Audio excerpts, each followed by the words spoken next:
زین النبیین بحبیبہ المصطفیٰ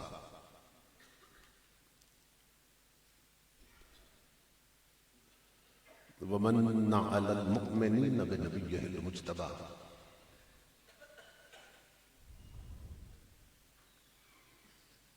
الصلاة والسلام علی سیدنا ومولانا محمد خیر الورى وعلى آلہ واصحابہ المتأدبین بالتقویٰ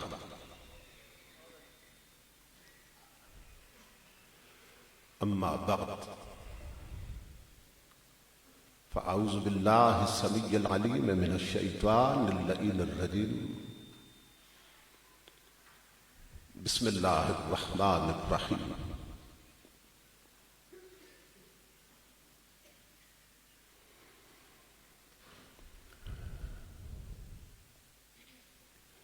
لا اقسم بهذا البلد وانت حل بهذا البلد صدق اللہ مولانا العظیم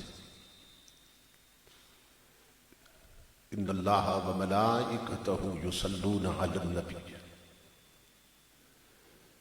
یا ایہا الذین آمنوا صلوا علیہ وسلموا تسلیما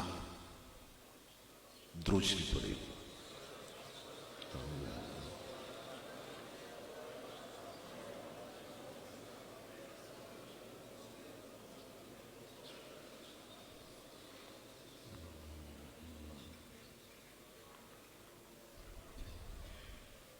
لائق صد احترام سرمایہ ملت جگر گوشہ فقیہ العصر یادگار اسلاف استاذ العلماء مخلصی فی اللہ حضرت العلام صاحبزادہ محمد مسعود حسن صاحب دامت برکاتہم العالیہ، دیگر معزز مشائخ و علماء کرام اور محترم حاضرین و سامعین، اللہ رب العزت کا لاکھ لاکھ شکر ہے کہ جس نے اپنی توفیق خاص سے آپ کو اور مجھے آج کی اس عظیم الشان، عظیم المقاصد اور کثیر البرکات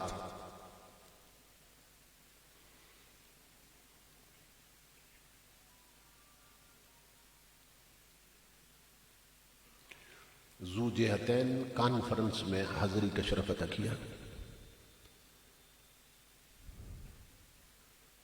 اور اپنا اور اپنے محبوب مکرم صلی اللہ تعالیٰ علیہ وسلم کا ذکر پاک اور پیغام عظیم سننے اور سنانے کی توفیق عطا فرمائی، اور بارگاہ صدیقیت معاب میں گلہائے عقیدت پیش کرنے کا شرف عطا کیا۔ یہ بات میرے لیے انتہائی اعزاز کا باعث ہے کہ میں اس عظیم علمی، فکری، تحقیقی اور روحانی مرکز پہ حاضر ہوں کہ آپ حضرات سے خطاب کی سعادت حاصل کر رہا ہوں۔ آج کا پروگرام دو اسپیکٹس رکھتا ہے، اس کے دو پہلو ہیں۔ ایک پہلو کا تعلق تعلیم دین کے ساتھ اور دوسرے پہلو کا تعلق تاجدار صداقت کے ساتھ۔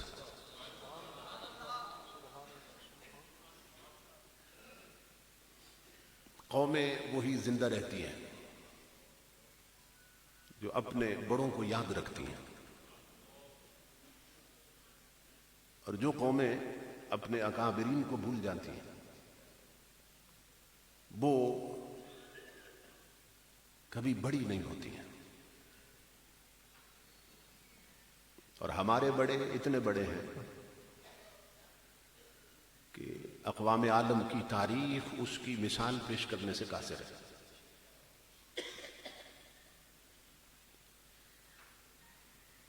نبی اکرم صلی اللہ تعالیٰ علیہ وسلم کہ حسن تربیت میں ایسے ایسے ہیرے تراشے ہیں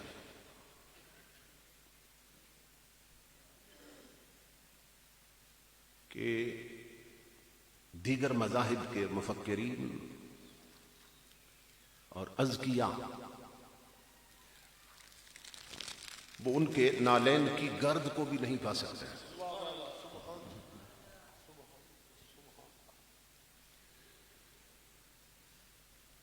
علامہ اقبال نے بڑی خوبصورت بات کی تھی. اس نے کہا تھا کہ ہر قوم کو آگے دیکھنے کی ضرورت ہے مسلمانوں کے سوا، کیوں کہ اس کے پیچھے کچھ نہیں ہے. لیکن اقبال نے کہا تھا کہ مسلمانوں کو پیچھے دیکھنے کی ضرورت ہے کہ جب پیچھے پلٹ کے دیکھے گی تو اس کی پشت پر کہیں رسول اعظم ہے، کہیں فاروق اعظم ہے، کہیں امام اعظم ہے اور کہیں غوث اعظم کھڑے ہیں.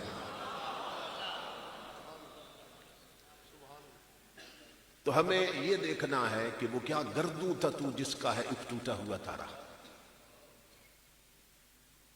آج ہمارے وجود کے اتنے ٹکڑے ہو چکے ہیں کہ ہم انہیں سمیٹ نہیں پا رہے. اس پر کسی نے بڑی غضب کی بات کی. وہ کہتا ہے کہ چیز جتنی بلندی سے گرتی ہے نا اتنی زیادہ ٹوٹتی ہے. جتنی بلندی سے چیز گرتی ہے اتنے ہی زیادہ اس کے ٹکڑے ہو جاتے ہیں. تو ہم چونکہ بہت بلندیوں سے گرے ہیں. حیران نہ ہو بدن کو میرے چور دیکھ کر، ان رفتوں کو دیکھ جہاں سے گرا ہوں میں.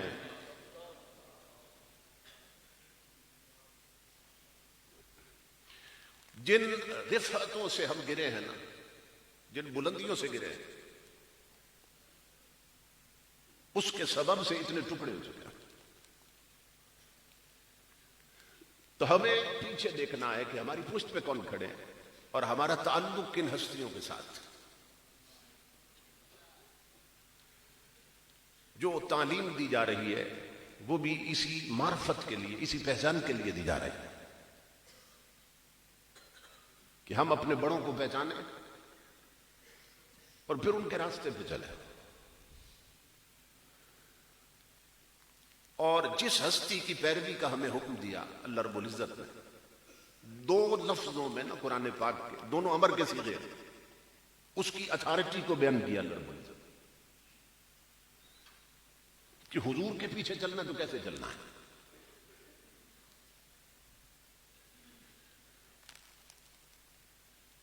فرمایا وَاسْمَعُوا وَأَطِیعُوا، اے محبوب کی امت، ہم تمہیں یہ حکم دے رہے ہیں اگر میرے محبوب کے پیچھے چلنا ہے تو پھر ایسے چلو کہ محبوب کہتا جائے تم کرتے جاؤ. وَاسْمَعُوا، سنو، وَأَطِیعُوا، اور مانو. ہم تمہیں یہ بھی اجازت نہیں دیتے کہ محبوب کسی کام کے کرنے کا حکم دے اور تم سوچنے لگ جاؤ کہ یہ بات عقل کے مطابق ہے یا نہیں ہے. اگر ہماری عقل میں آتی ہے تو مانیں گے، عقل میں نہیں آتی نہیں مانیں گے. اللہ فرماتا میں اس کی بھی اجازت نہیں دیتا. اگر محبوب کے حکم کے بعد تم نے سوچ کے مانی نا محبوب کی بات، تو پھر تم نے میرے حبیب کی نہیں مانی، اپنی عقل کی مانی ہے. واہ واہ واہ، سبحان سبحان. اگر سوچ کے مانی، پر میں میرے حبیب کی اتھارٹی یہ ہے کہ محبوب کہتا جائے تم کرتے جاؤ. کہ دنیا کے جتنے لیڈر ہیں سب کے پیچھے چلو، آنکھیں کھول کے چلو، اس لیے کہ وہ خود بھی ناقص ہیں، ان کی فکر ناقص ہے، ان کا علم ناقص ہے. تو وہ خود ٹھوکر کھائیں گے، تمہیں بھی ٹھوکر لگے گی. لیکن امام الانبیاء کے لیے حکم ہے کہ حضور کے پیچھے چلو، آنکھیں کھول کے نہیں بند کر کے چلو. اسی لیے علامہ اقبال نے کہا تھا عقل قرباں کن بپیش مصطفیٰ، اپنی عقل اٹھا اور حضور کے قدموں پہ قربان کر دے. آنکھیں بند کر کے چلو حضور کے پیچھے. اور آنکھیں بند کر کے چلنے کے باوجود تمہیں ٹھوکر نہیں لگے گی، تمہارا نقصان نہیں ہوگا. کیوں؟ اس لیے کہ جس کے پیچھے چلے ہو نا اسے میں نے صرف رحمت بنا کے بھیجا ہے.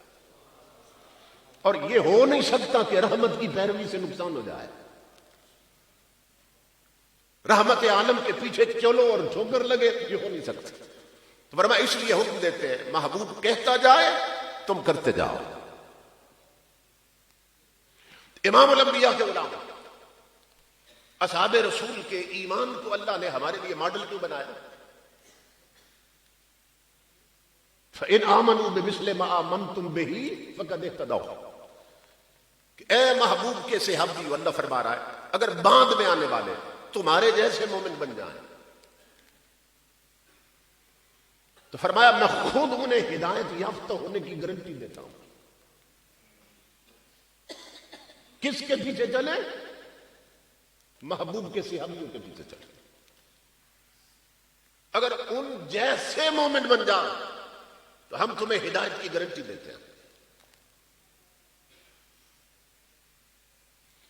تو امام الانبیاء کے غلاموں قرآن بتا رہا ہے ہدایت اسے ملتی ہے جو صدیق اکبر کے پیچھے چلتا ہے. ہدایت اسے ملتی ہے جو فاروق اعظم کے پیچھے چلتا ہے. ہدایت اس کا مقدر بنتی ہے جو حضرت عثمان غنی اور حیدر کرار کے پیچھے چلتا ہے. ہدایت اس کا مقدر بنتی ہے جو حضور کے صحابیوں کے پیچھے چلتا ہے. یہ توجہ سے سنیں اور دیکھ لیں امام الانبیاء کے غلاموں، یہ 15 صدیوں کی شہادت کہ وہ جو اصحاب رسول کے پیچھے چلے انہی کو ہدایت ملنی تھی. تو جو پیچھے چلے جنہیں ہدایت ملی اسی طبقے میں اللہ کے ولی پائے جاتے ہیں.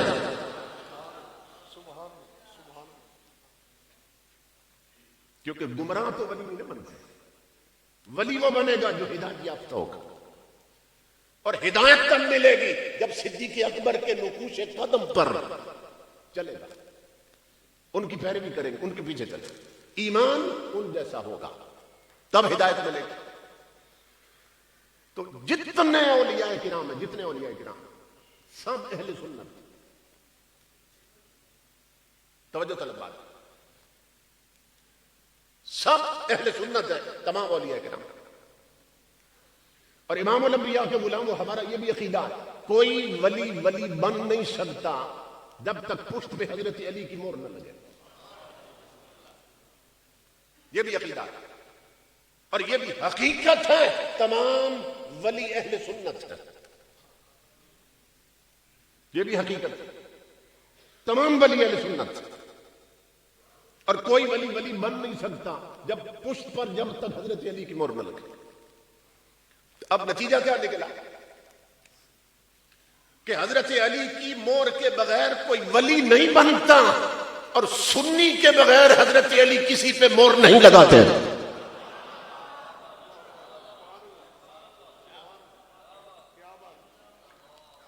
اگر کسی اور فرقے میں مطلب ولی ہے تو پیش کرو. دوسرے فرقوں میں ولی خان تو ملیں گے، ولی اللہ کوئی نہیں ملے گا. ولی خان ملیں گے، ولی اللہ کوئی نہیں ملے گا. جتنے ولی ہیں سب اہل سنت، کیونکہ قرآن میں فیصلہ کیا اللہ نے ہدایت اس کا مقدر بنتی ہے جو اصحاب رسول کے پیچھے چلتا ہے اور ان جیسا مومن بنتا ہے. اب ان کا ایمان کیسا تھا غور سے سنیے. امام الانبیاء کے غلام، جنگ ہو رہی ہے، سیدنا فاروق اعظم ایک بندے کا سر کاٹ کے لاتے ہیں، حضور کے قدموں میں رکھ دیتے ہیں. امام الانبیاء پوچھتے ہیں عمر کس کا سر کاٹ لائے؟ عرض کی آقا تیرے جوڑوں کی قسم سگے ماموں کا سر کاٹ لائے. حضرت ابو عبیدہ آتے ہیں اور دوسرے صحابی حضور ایک سر کاٹ کے بالوں سے پکڑا قدموں میں رکھ دیا. کیسا منظر ہو؟ امام الانبیاء فرماتے ہیں ابو عبیدہ کس کا سر ہے؟ آقا تیرے جوڑوں کی قسم سگے باپ کا سر کاٹ لایا. ایک اور غزوے میں ایک جوان لڑکا، جوان سے آبی ہے، جوان ہی کا سر کاٹ رکھا ہے اور حضور کے قدموں میں رکھا. امام الانبیاء فرماتے ہیں میرے جوان غلام کس کا سر ہے؟ عرض کرتے ہیں آقا تیرے نالین کی قسم سگے بھائی کا سر کاٹ لایا ہوں. امام الانبیاء نے سوال کیا، عمر، وہ ابو عبیدہ، وہ جوان، وہ سر کاٹتے وقت ہاتھ نہیں کانپے تھے کہ یہ ماموں کا سر ہے، یہ باپ کا سر ہے، یہ بھائی کا سر ہے؟ دل نہیں لرزا تھا، ہاتھ نہیں کانپے تھے؟ تینوں صحابیوں کا جواب ایک ہی تھا کہ تاجدار کائنات ہاتھ کام سکتے تھے اگر انہیں اپنا سمجھا ہوتا، ہم نے تو صرف یہ دیکھا ہے جو تمہارا نہیں وہ ہمارا نہیں۔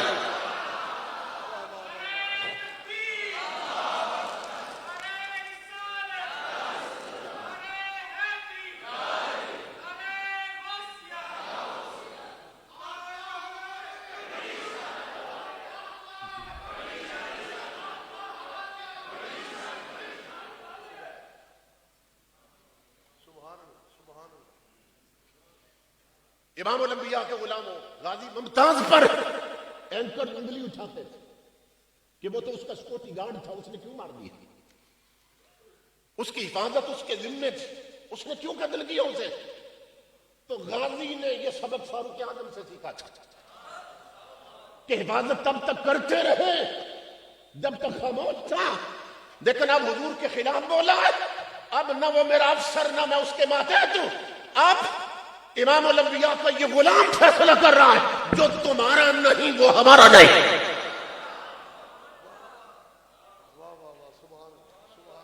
اس لیے اللہ رب العزت نے فرمایا آنکھیں بند کر کے چلو، محبوب کہتا جائے تم کرتے جاؤ۔ آج جس عظیم ہستی کی بارگاہ میں خراج عقیدت پیش کرنے لگے، میں انہی کی زندگی سے مثال لا رہا ہوں۔ امام الانبیاء کے غلاموں، حضور کی حیات طیبہ کی نا 2 راتیں بڑی عظیم ہیں۔ یوں تو ہر رات ہی ہر لمحہ عظیم ہے، لیکن 2 راتیں بہت عظیم ہیں۔ ایک معراج کی رات، ایک ہجرت کی رات، دونوں راتیں حضور کی ہیں۔ لیکن تاجدار کائنات کے غلاموں، دونوں راتوں کے لیے اللہ نے جو حضور کی سنگت کے لیے چنے نا، وہ کون تھے؟ سفر معراج میں یار کی سنگت کے لیے جبریل کو چنا، سفر ہجرت میں یار کی سنگت کے لیے صدیق کو چنا، اور اس حدیث کے راوی ہی حضرت علی المرتضیٰ رضی اللہ عنہ۔ آپ فرماتے ہیں کہ میں حضور کی بارگاہ میں حاضر ہوا مکہ شریف، تو امام الانبیاء نے فرمایا اتانی جبریل، ابھی تھوڑی دیر پہلے نا علی جبریل میرے پاس آئے بیٹھے تھے اور انہوں نے خبر دی ہے کہ میں اللہ کے حکم سے ہجرت کرنے والا ہوں۔ حضرت علی المرتضیٰ فرماتے کہ میں ہجرت کرنے والا ہوں، ابھی جبریل نے خبر دی ہے، اور علی میں نے جبریل سے پوچھا ہے میرے اس سفر میں میرا سنگی کون ہوگا، میں یہاجر معی، میرے ساتھ کون ہجرت کرے؟ علی المرتضیٰ فرماتے ہیں حضور نے بتایا کہ جبریل نے خبر دی کہ محبوب اس سفر کی سنگت کے لیے خدا نے ابو بکر صدیق کو چنا۔ اور بات یہاں ختم نہیں ہوتی، آگے حضرت علی المرتضیٰ کیا فرماتے ہیں؟ امام الانبیاء نے ساتھ یہ بھی خبر دی کہ جبریل نے مجھے بتایا ہے کہ یہ جو ہجرت میں ساتھی چنا ہے نا سنگت کے لیے، اسے اللہ نے صرف ہجرت کی سنگت کے لیے نہیں چنا، آپ کی وفات کے بعد آپ کی خلافت کے لیے بھی چنا ہے۔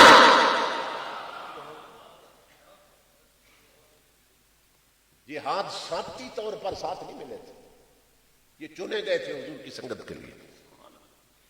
امام الانبیاء کے غلاموں، تاجدار کائنات سیدنا صدیق اکبر کو لے کے چل پڑے، غار تک پہنچے۔ سیدنا صدیق اکبر نے عرض کیا آقا میں پہلے غار صاف کرتا ہوں۔ آپ اندر داخل ہوئے، غار کو صاف کیا، جو سوراخ تھے کپڑے پھاڑ کے نا وہ سوراخ بند کیا، ایک سوراخ بچ گیا تھا اس پر اپنی ایڑی رکھ دیا آپ نے، اور عرض کی یا رسول اللہ اندر تشریف لائیے۔ امام الانبیاء اندر تشریف لے گئے۔ تاجدار کائنات کے غلاموں، یہاں حضور سیدنا شیخ الاسلام قمر الدین سیالوی رحمۃ اللہ تعالی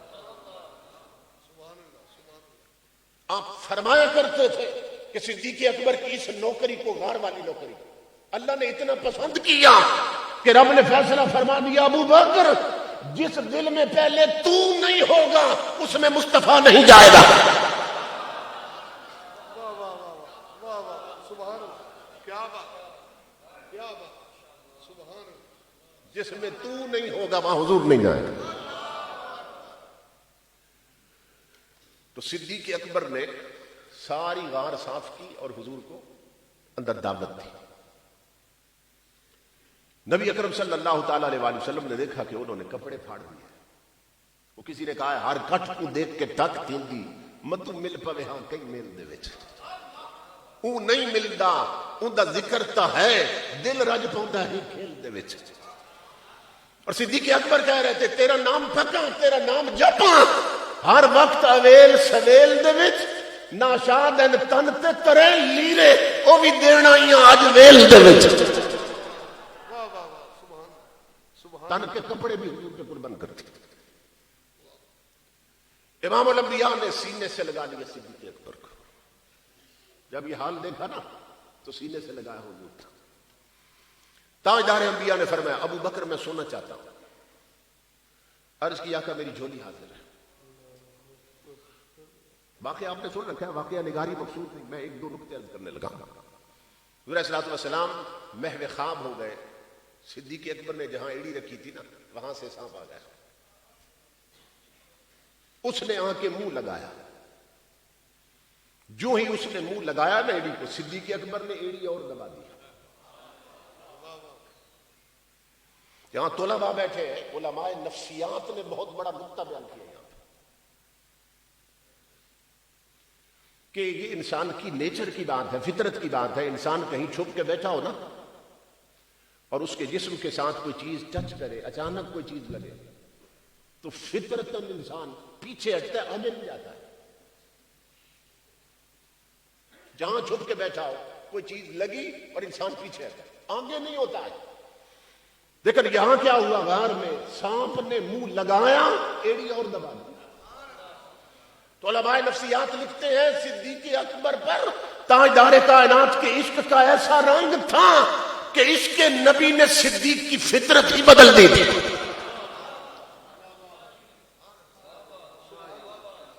فطرت ہی چینج کر دی۔ ادھر سانپ نے منہ رکھا، ادھر صدیق اکبر نے ایڑی اور دبا دی۔ پھر سانپ نے جو کرنا تھا وہ کیا اور تب سے اب تک کر رہا ہے۔ 10 لیا سانپ نے، صدیق اکبر نے جنبش نہیں ہونے دی، محبوب کی نیند خراب نہ ہو جائے، آرام میں خلل پیدا نہ ہو جائے۔ ضبط کیا نا، آنکھوں سے آنسو گرے اور تیری آنکھوں سے وہ آنسو کا ٹپکنا توبہ، میں نے گرتی ہوئی کونین کی قیمت دیکھی۔ آنسو حضور کے چہرے پر۔ امام الانبیاء نے چشمان مقدس کھولی اور صدیق اکبر کی طرف دیکھ، فرما ما یبکی کا یا ابا بکر، او میرے پیارے ابو بکر تجھے کس نے رلایا ہے؟ یہاں میں دعوت فکر دیتا ہوں، صدیق اکبر کو ستانے والوں یہ مت بھولو، کملی والا پوچھ لیتا ہے تجھے کس نے ستایا ہے؟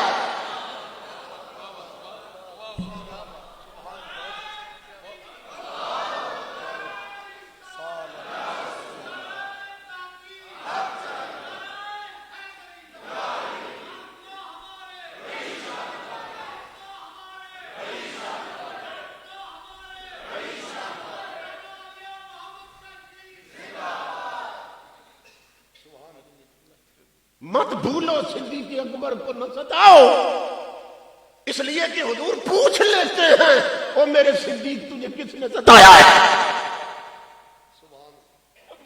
صدیق اکبر نے عرض کیا آقا مجھے سانپ نے ڈس لیا ہے۔ امام الانبیاء کا غلام و منظر بڑا عجیب تھا صدیق اکبر کہ دشمن پاؤں میں تھا، یار جھولی میں، زہر پاؤں میں تھا، تریاق جھولی میں، سانپ پاؤں میں تھا، رسول جھولی میں۔ آقا ڈس لیا سانپ نے، امام الانبیاء نے فرمایا جگہ دکھاؤ. تاجدار کائنات نے کیا لگایا تھا؟ لعاب دہن مبارک لگایا تھا. امام الانبیاء کے غلام صدیق اکبر سب سے اونچے کیوں ہیں؟ یہ وہی لعاب دہن ہیں جو خیبر کے مقام پر حضرت علی کی آنکھوں میں لگا ہے. آج غار میں صدیق اکبر کے پاؤں پہ لگ رہا ہے. واہ واہ واہ، کیا سبحان اللہ، کیا مقام دیکھیے صدیق اکبر کا، وہاں آنکھوں میں لگ رہا ہے، یہاں صدیق اکبر کے پاؤں پہ لگ رہا ہے. کیوں؟ اس لیے کہ وہاں داماد ہے، یہاں سسر ہے. داماد بیٹے کی جگہ ہوتا ہے، سسر باپ کی جگہ ہوتا ہے. امام الانبیاء نے لعاب دہن لگایا. صدیق اکبر فرماتے ہیں اللہ کی عزت کی قسم اندازہ نہیں ہو سکا. لعاب پہلے لگا یا درد پہلے کھینچا حضور؟ درد سارے کھینچ لیے حضور. تاجدار انبیاء کے غلاموں، درد ختم ہو گئے، لیکن صدیق اکبر کو نہ پیاس لگ گئی. عطشن شدیدن یا رسول اللہ، عرض کی میرے آقا مجھے سخت پیاس لگی.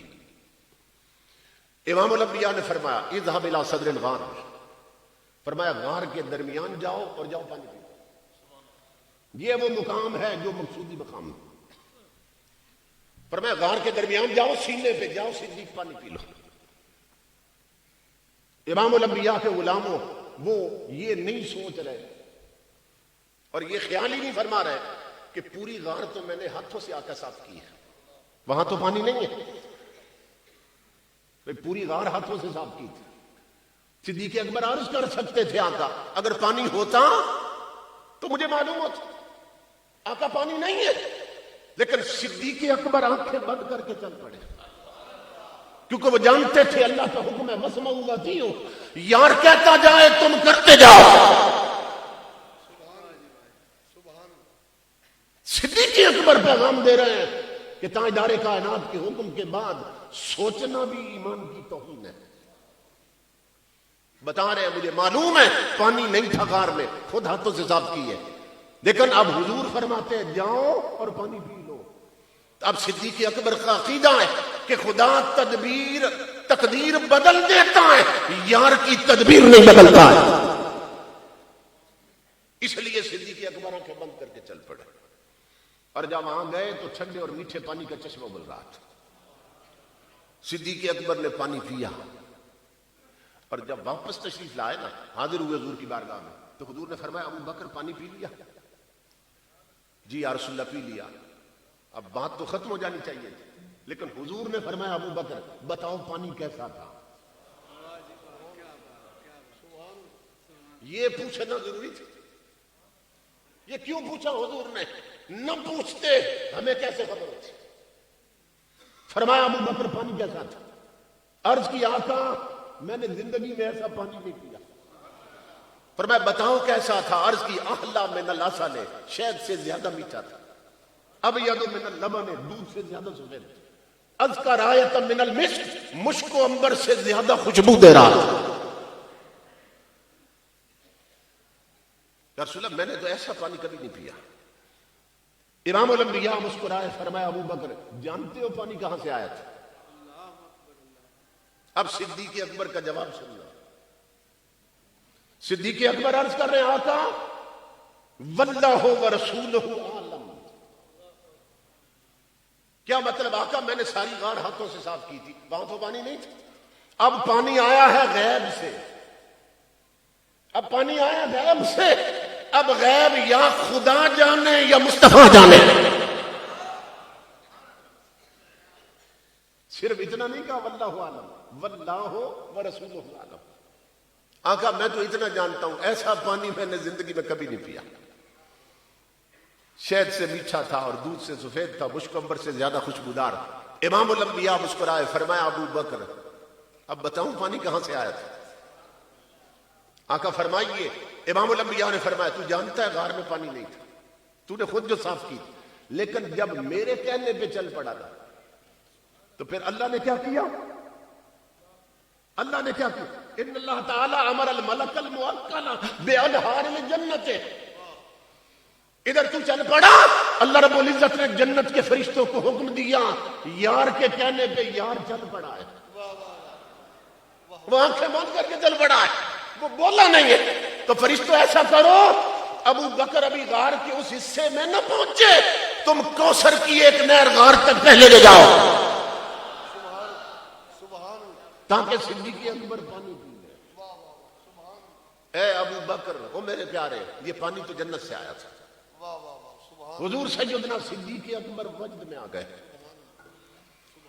وجد میں آ کر عرض کیا ولی عند اللہ حاضل منزلہ یا رسول اللہ، آقا تیرے قدموں سے لگ کر ابو قحافہ کا بیٹا ابو بکر اتنا اونچا ہو گیا کہ مجھے پیاس لگے تو جنت سے پانی آتے ہیں۔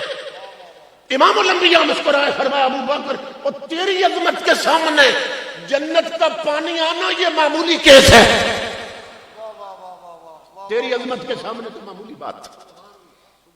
اور اب حضور نے قسم اٹھائی والذی بعثنی بالحق نبیا، امام الانبیاء نے فرمایا ابو بکر تو میرے رب کو اتنا پیارا لگتا ہے، یہ ابھی تو جنت سے پانی آیا نا، یہ تو معمولی بات، تو میرے رب کو اتنا پیارا لگتا ہے، والذی بعثنی بالحق نبیا لا يدخل الجنت مبغضک ولو کان له عمل 70 نبیا، اگر کوئی بندہ اپنے دامن میں 70 نبیوں کے برابر نیکیاں لائے، سینے میں تیرا بغض ہو تو رب نے جنت اس پہ حرام کر دی ہے۔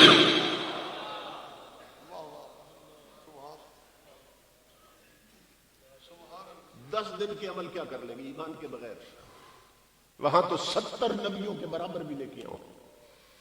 اور امام الانبیاء فرماتے ابو بکر سینے میں تیرا بغض ہو تو میرے رب نے اس پہ جنت ہی حرام کر دی۔ تاجدار انبیاء کے غلاموں، آنکھیں بند کر کے حضور کے پیچھے چلے، اس لیے اللہ رب العزت نے فرمایا بعد میں قیامت تک آنے والوں اگر مومن بننا ہے تو صدیق اکبر جیسے بنو، مومن بننا ہے تو فاروق اعظم جیسے بنو، مومن بننا ہے تو عثمان غنی جیسے بنو، اور اصحاب رسول جیسے بنو۔ انہوں نے صرف حضور کو نہیں مانا تھا، انہوں نے حضور کی بھی مانی تھی۔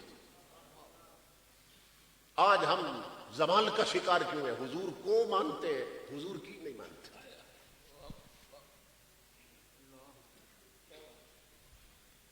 آپ کہیں گے بھی یہاں سارے ہی حضور کو ماننے والے ہیں، یہ کو اور کی میں کیا فرق ہے؟ اگر دیکھنا چاہیں نا کہ کتنے ہیں جو حضور کو مانتے ہیں حضور کی نہیں مانتے، تو پھر 5 وقت کی نمازوں میں دیکھیں کتنے آئے۔ مسجد کے گرد آبادی دیکھیں اور مسجد کے نمازی دیکھیں تو معلوم ہو جائے گا محلے میں کتنے ہیں جو حضور کو مانتے ہیں حضور کی نہیں مانتے ہیں۔ کتنے صاحبان نصاب ہیں جو زکات دیتے ہیں، پوچھو تو حضور کو مانتے ہیں حضور کی نہیں مانتے۔ کتنی بہو بیٹیاں ہیں جو شریعت کے مطابق لباس پہنتی ہیں اور شریعت والا پردہ کرتی ہیں، پوچھو تو حضور کو مانتی ہیں حضور کی نہیں مانتی ہیں۔ کتنے لوگ ہیں جو شادیوں پر ڈیک لگا کر طوائفوں کے گانے چلاتے ہیں، اور تاجدار کائنات کی امت کی وہ بیٹیاں جو مصلی پر اونچی آواز میں قرآن نہیں پڑھ سکتی، ڈولکی کی تھاپ پہ گانے گاتی ہیں، پوچھو تو رسول کو مانتی ہیں رسول کی نہیں مانتی ہیں۔ تاجر کتنے بددیانت ہیں جو ترازو میں تولتے ہوئے ڈنڈی مارتے ہیں، ملاوٹ والا مال بیچتے، پوچھو تو حضور کو مانتے ہیں حضور کی نہیں مانتے۔ اصحاب پیمبر جب چلتے تھے نا منزلیں خود اٹھ کے ان کا استقبال کرتی تھی، سبب کیا تھا کہ وہ حضور کو بھی مانتے تھے حضور کی بھی مانتے تھے۔ اللہ فرماتا ہے کامیابی اس کا مقدر بنتی ہے جو آنکھیں بند کر کے حضور کے پیچھے چلتا ہے۔ آج ہمارے زوال کا سب سے بڑا سبب یہ ہے کہ ہم نے حضور کے پیچھے چلنا چھوڑ دیا۔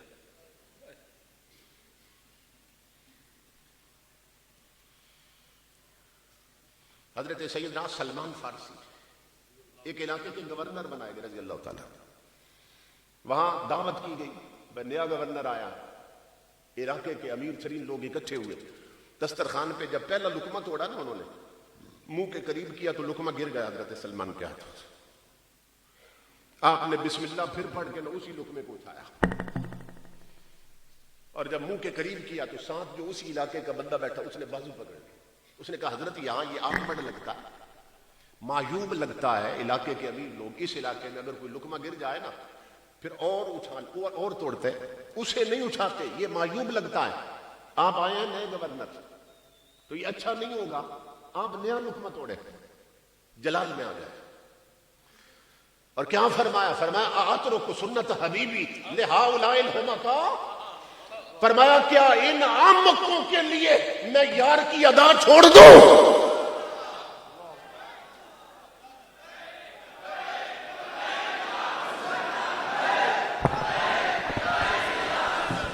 نعرہ تکبیر، نعرہ تکبیر، نعرہ رسالت، نعرہ رسالت. سیدی مرشدی، سیدی مرشدی، سیدی مرشدی، سیدی مرشدی، سیدی مرشدی. نعرہ رسالت، نعرہ رسالت، نعرہ رسالت، نعرہ رسالت.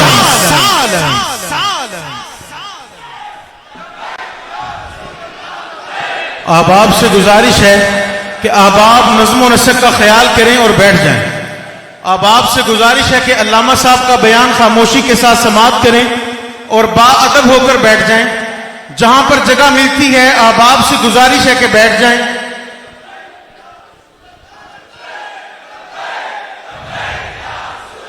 جزاک اللہ. تاجدار ختم نبوت، جزاکم اللہ خیر. اللہ پاک آپ کے جوش کو، جذبے کو سلامت رکھے. آپ سے گزارش ہے کہ تحمل کے ساتھ اپنی اپنی نشستوں پر تشریف رکھیں. براہ کرم کوئی بھی سنگی کھڑا نہ ہو. جو باہر سے دیکھنے والے حضرات ہیں ان کو بھی ویو کلیئر آنے دیا جائے. آپ سے گزارش ہے کہ بیٹھ جائیں، بیٹھ جائیں بھی بیٹھ جائیں.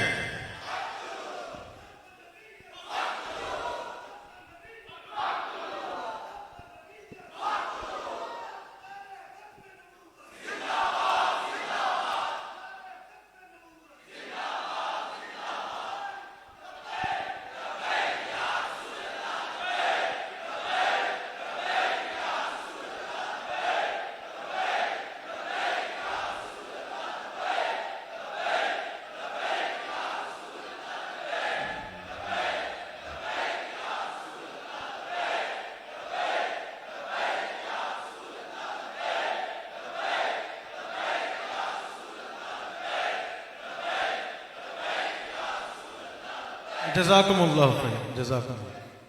اللہ پاک آپ کے جذبے کو سلامت رکھے. بارے دیگر گزارش ہے کہ جو حضرات کھڑے ہیں وہ تشریف رکھیں. جہاں پر جگہ ملتی ہے وہ تشریف رکھیں. بھلے تھوڑا تنگی سے بیٹھنا پڑے، آپ حضرات سے گزارش ہے کہ تشریف رکھیں. بسم اللہ.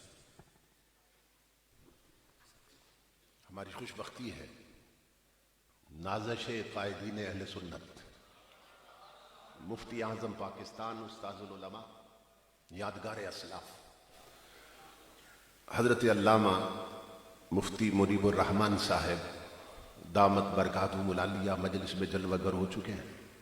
حضرت کا خصوصی خطاب ہونا ہے. اللہ رب العزت آپ کا سایہ تادیر اہل سنت کے سروں پہ قائم رکھے.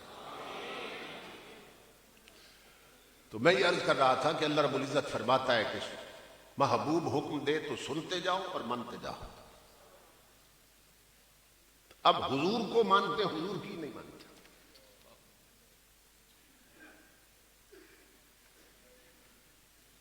کتنے ہیں جو حضور کو مانتے ہیں، حضور کی نہیں مانتے. یہی سبب ہے آج زوال اور ذلت ہمارا مقدر بن گئے. اصحاب رسول حضور کو بھی مانتے تھے، حضور کی بھی مانتے تھے، اور انہوں نے عقلیں حضور کے قدموں پہ قربان کر دی تھی. امام الانبیاء کے غلاموں، جب تک یہ سلسلہ رہا تاجدار کائنات کی پیروی کا، اس وقت تک مسلمان عروج میں رہے. اور جب سے حضور کے پیچھے چلنا چھوڑ دیا، ذلت رسوائی ہمارا مقدر بن گئی. پہلے بھی شاید عرض کیا ہو، میں آکسفورڈ شہر میں گیا، انگلینڈ کا ایک شہر آکسفورڈ، وہاں خطاب کے لیے. تو وہاں کی یونیورسٹی بہت مشہور ہے. میں نے کہا کہ میں اس یونیورسٹی کو دیکھنا چاہتا ہوں. تو وہ مجھے لے گئے، پاکستانی تھے. انہوں نے کہا کہ یہاں حضور ضیاء الامت بھی آئے تھے، اور انہوں نے بھی کہا تھا کہ میں یونیورسٹی دیکھنا چاہتا ہوں. تو فرمانے لگے کہ جو اسلامک بکس کا پورشن ہے نا لائبریری، مجھے وہاں لے جاؤ. تو وہاں جب ہم گئے تو وہاں سے کتابیں نکال رہے تھے اور ایک ایک کتاب دیکھ رہے تھے. تو ایک کتاب نکال کے نا دھاڑے مار کے رونے لگ گئے. تو ہم حیران ہوئے کہ یہ کیوں روئے اس کتاب کو دیکھ کر. تو آپ نے پوچھا حضور کیا ہے اس کتاب میں؟ اب فرمانے لگے یہ ہمارے شیخ اکبر شیخ محی الدین ابن عربی، ان کے ہاتھوں کی کتاب انگریزوں کی لائبریری میں پڑھی ہے. اقبال نے کہا تھا کبھی یا نوجوان مسلم تدبر بھی کیا تو نے، وہ کیا گردوں تھا تو جس کا ہے ایک ٹوٹا ہوا تارا. تجھے اس قوم نے پالا ہے آغوش محبت نے، کچل ڈالا تھا جس نے قوم میں تاج سر دارا. اور گما دی ہم نے جو اسلام سے میراث پائی تھی، سریا سے زمین پر آسمان نے ہم کو دے مارا. مگر وہ علم کے موتی کتابیں اپنے آبا کی، جو دیکھے ان کو یورپ میں تو دل ہوتا ہے سپارہ. اب رونے لگے. فرمایا ہمارے بڑوں نے کتابیں لکھی ہیں اور یورپ کی لائبریریوں میں پڑھی. ہمارے بچوں کو ٹچ موبائل دے دیے، ہمارے بچوں کو نیٹ پہ بٹھا دیا، ہمارے گھروں میں کیبل کے کنیکشن آ گئے، مدینے کے کنیکشن کٹ گئے، گنبد خضرا کے مکین سے رابطے ختم ہو گئے. شریعت کے ہم نے جو پیمانے توڑے وہ لے جا کے سب اہل مغرب نے جوڑے. ہم تاجدار کائنات کی شریعت کے پیمانے توڑتے رہے، اہل مغرب انہی ٹکڑوں کو جوڑ کر اس کی بنیاد پر ترقی کر گئے. نتیجتاً ہم غلام بن گئے، وہ ہمارے امام بن گئے. آج ہماری نئی نسل جانتی تک نہیں کہ شیخ اکبر ہیں کون. اور میں برمنگھم کی یونیورسٹی میں گیا، وہاں انگریز لڑکوں نے شیخ اکبر پر تھیسس لکھی اور پی ایچ ڈی کر رکھی. اور ہمارے ٹچ موبائلوں میں لگے آنکھوں کی بدکاری میں مبتلا ہے. دل کے پپولے جل اٹھے سینے کے داغ سے، اس گھر کو آگ لگ گئی گھر کے چراغ سے.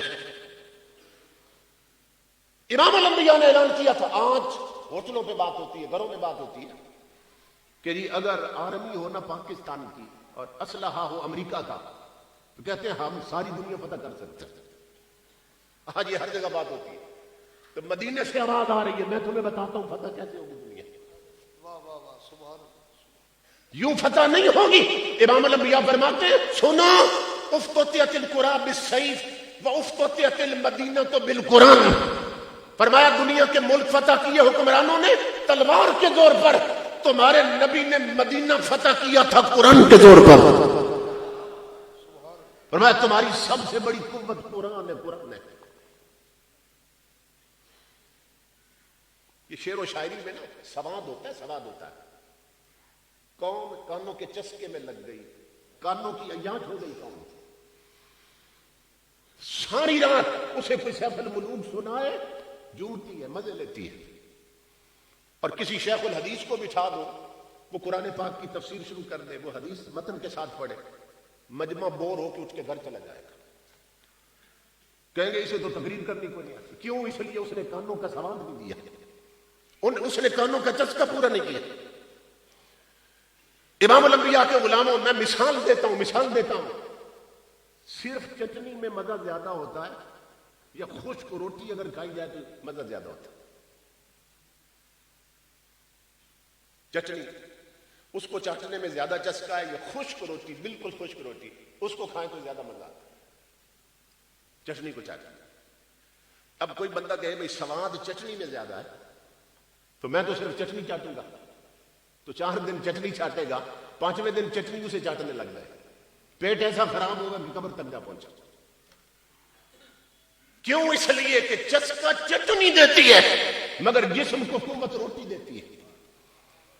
میں جہاں جا رہا ہوں، میں دعوت الن قرآن دے رہا ہوں، قرآن کی طرف رجوع کرو مسلمان. اللہ کی عزت کی قسم، رات بھر فلمی گانوں کی طرز پہ نعتیں سننے والی قوم، اور یہ شعر تجھے چسکا دیتے ہیں، تیرے ایمان کو قوت مصطفیٰ کا قرآن دیتا ہے. اگر طاقت میں آنا ہے، قوت میں آنا ہے، تاجدار کائنات کا قرآن پڑھو، قرآن سمجھو، قرآن پہ عمل کرو. انجام غلامی کیا کہیے؟ بربادی سی بربادی ہے. جو درس ہے بطحا نے دیا وہ درس پڑھانا بھول گئے. عبرت کا مرقع یہ پستی اور قابل حیرت یہ مستی. اوروں کو جگانا یاد رہا، خود ہوش میں آنا بھول گئے. آؤ قرآن کی طرف. آج مسلمانوں کے گھر میں جاؤ نا تو قرآن پوچھنا پڑتا ہے کہاں رکھا ہے. ٹی وی پوچھنے کی ضرورت نہیں، ایل سی ڈی پوچھنے کی ضرورت نہیں، قرآن پوچھنا پڑتا ہے قرآن کہاں پڑا ہے. اور جسے سامنے رکھنا تھا اسے چھپا رکھا ہے، اور جسے چھپانا تھا اسے سجا رکھا ہے. تو پھر قوموں کا یہی حشر ہوتا ہے جو آج ہمارا ہو رہا ہے. تاجدار انبیاء کے غلاموں، یہ میں دعوت فکر دے رہا ہوں. اب دیکھیں نا، یہ طلباء فارغ ہو کے معاشرے میں جائیں گے. آپ جانتے ہیں کہ جب ڈاکٹر MBBS کر کے فارغ ہوتے ہیں نا، 2 سال ہاؤس جاب کرتے ہیں اور پھر انہیں معاشرے میں بھیج دیا جاتا ہے. تو معاشرے میں جو بیماریاں ہوتی ہیں نا، وہ ان کا علاج نہ کرے تو مریض مر جائے. کہ جو بیماری اس وقت پھیلی ہوتی ہے اگر ڈاکٹر اس کا علاج چھوڑ دے تو مریض مر جائے. سوال یہ ہے امام الانبیاء کے غلاموں، ہر سال مدرسوں سے علماء فارغ ہوتے رہے، مگر پھر بھی اتنے جلسوں کی کثرت کے باوجود میرا سوال ہے، بیٹیوں کے سروں سے دوپٹے کیوں اترے ہیں؟ جن گھروں کی 4 دیواریوں میں مصطفیٰ کا قرآن گونجتا تھا وہاں انڈیا کی فلمیں کیوں آئی ہیں؟ جن خاندانوں کی بہو بیٹیوں کے پاؤں کی پشت پر نہ محرم کی کبھی نظر نہیں پڑی، آج ننگے جسم لے کر بازاروں میں کیوں آئی ہیں؟ اس لیے کہ جو مصطفیٰ کے منبر کے خطیب تھے انہوں نے معاشرے میں پھیلی اخلاقی برائیوں کا علاج نہیں کیا، قوم کو چسکا دیتے رہے. اور یہاں آنے والے اللہ ماشاء اللہ یہ دیکھتے ہیں قوم انہیں کیا دے رہی ہے، داد کتنی دیتی ہے، امداد کتنی دیتی ہے. یہاں آنے والے بھول گئے کہ وہ تاجدار کائنات کی لٹی ہوئی امت کو کیا دے کے جا رہے ہیں. خطیب کیا کرتے رہے، آج ان کی کیسٹیں سنے، جمعہ کے خطاب سنے. معاشرہ بے حیائی کی دلدل میں پھنس گیا، لا دینیت کی دلدل میں پھنس گیا. اس دور کا سب سے بڑا المیہ الہاد ہے. لوگ درجہ بن رہے ہیں مگر ممبر پہ بیٹھنے والے کیا کر رہے ہیں؟ سرے ممبر وہ خوابوں کے محل تعمیر کرتے ہیں، علاج غم نہیں کرتے، صرف تقریر کرتے ہیں. مردوں میں منہ میں دہی جمائے رکھی. تاجدار کائنات کی امت کی وہ بہو بیٹیاں جو گھر میں بیٹھ کر مصلی پہ اونچی آواز میں قرآن نہیں پڑھ سکتے، وہ ڈھولکیوں کی تھاپ پہ گانے گانے لگے. ہم کس درجے پہ اتر آئے؟ میں جنگ کے دور میں خطاب کر رہا تھا، انہی چیزوں کو بیان کر رہا تھا. ایک بزرگ کھڑے ہو گئے اور رو کر فرمانے لگے، بیٹا جو تو بات کر رہا ہے میں اپنی زبان میں کروں؟ میں نے کہا بروائی ہے. فرمانے لگے وہ وقت آسوں پہ شائیاں ہن کئی نگری دے سردار سے. دل پھٹنا سننا. بزرگ کہنے لگے ان پڑھ تھے مگر بات سمجھ آ گئی. فرمانے لگے وہ وقت آساں تے شائیاں ہن کئی نگری دے سردار سے آ کے ہر کوئی ہاتھ چمیندہ ہا سنگتاں دی مگر قطاراں سے. کئی بلبل نغمے گاندے ہن باغاں دی مست بہار ہا سے. وہ آج مڑکا تھی گئے ہاں کل یار دے گل دہارا سے.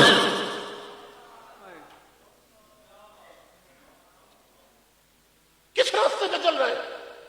اگر ہم نے معاشرے میں پھیلی ہوئی برائیوں کے خلاف گفتگو نہیں کرنی تو یہ ایسی مجرمانہ غفلت ہے، نہ اللہ رسول معاف کریں گے نہ ہمیں تاریخ معاف کریں گے.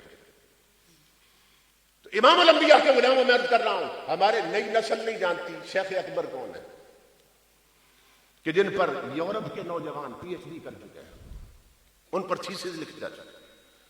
بس آخری بات عرض کر رہا ہوں، امام الانبیاء کے غلام ان کے جو والد تھے نا شیخ اکبر کے، حضرت شیخ محی الدین کے والد، انہیں شیخ عربی کہتے تھے، ان کی اولاد نہیں تھی، حضور غوث پاک کا زمانہ تھا، وہ دعا کے لیے حضور غوث پاک کی بارگاہ میں حاضر ہوئے کہ حضرت اولاد نہیں ہے، میری دعا فرما دیں۔ غوث اعظم مراقب ہوئے یا اوپر دیکھا، آپ نے فرمایا کہ شیخ عربی اولاد نہیں ہو سکتی، کیوں؟ تقدیر میں نہیں لکھی ہے، تقدیر میں لکھی نہیں ہے، اس لیے ہو نہیں سکتی اولاد۔ سمجھدار آدمی تھے اور قریب ہو گئے، اور سر جھکا کے عرض کی حضور اگر وہاں لکھی ہوتی تو پھر یہاں آنے کی ضرورت کیا تھی؟ ان کے اس جملے پر غوث اعظم جلال میں آ گئے، فرمایا شیخ عربی پھر اٹھو اور میرے پیچھے بیٹھے اور پشت جوڑو میری پشت کے ساتھ۔ وہ اٹھے اور غوث اعظم کی پشت سے پشت جوڑی۔ غوث اعظم جلال میں آئے، فرمایا شیخ عربی اللہ کی عزت کی قسم میری پشت میں ایک ہی بیٹا رہ گیا تھا، جا تجھے عطا کر دیا۔ یہ شیخ عربی، شیخ محی الدین ابن عربی، یہ غوث اعظم کی عطا ہے کہ جن کی کتابیں یورپ کی لائبریریوں میں پڑھی ہیں۔ ہمارے بچے ٹچ موبائلوں سے کھیل رہے ہیں، ہماری نسلیں برباد ہو گئی۔ اس لیے اگر مدینے کے رابطے پھر بحال کرنے ہیں تو گھروں میں تمہیں یہ نیٹ کے کنیکشن کاٹنے ہوں گے۔ امام الانبیاء کے غلاموں، یہ موبائلوں میں بھرے ہوئے ہر برے منظر ڈیلیٹ کرنے ہوں گے، تب مدینے کے نقش دل پر پھر ابھریں گے۔ کہ جو علماء یہاں سے فارغ ہو رہے ہیں، میرا ان کے لیے یہ پیغام ہے کہ اپنی ذمہ داریوں کا احساس کریں، معاشرے میں پھیلی ہوئی برائیوں کے خلاف جہاد کی ضرورت ہے۔ اتنا بڑا علمی مرکز، یہ میری بھی سعادت ہے کہ میں اتنی عظیم شخصیات کی موجودگی میں چند کلمات کہنے کے لائق ہوا، اور صرف مفتی صاحب کی موجودگی میں تو میرا ارادہ نہیں تھا، صرف ان کی دعائیں لینے کے لیے۔ اللہ رب العزت آپ کا سایہ ہمارے سروں پہ قائم رکھے کہ ہم بجاں طور پر اس شخصیت پہ فخر کر سکتے ہیں۔ اللہ رب العزت ان کے ملفوظات عالیہ سے ہمیں ہمیشہ مستفید ہوتے رہنے کی توفیق عطا فرمائے اور حضرت کا سایہ دراز فرمائے۔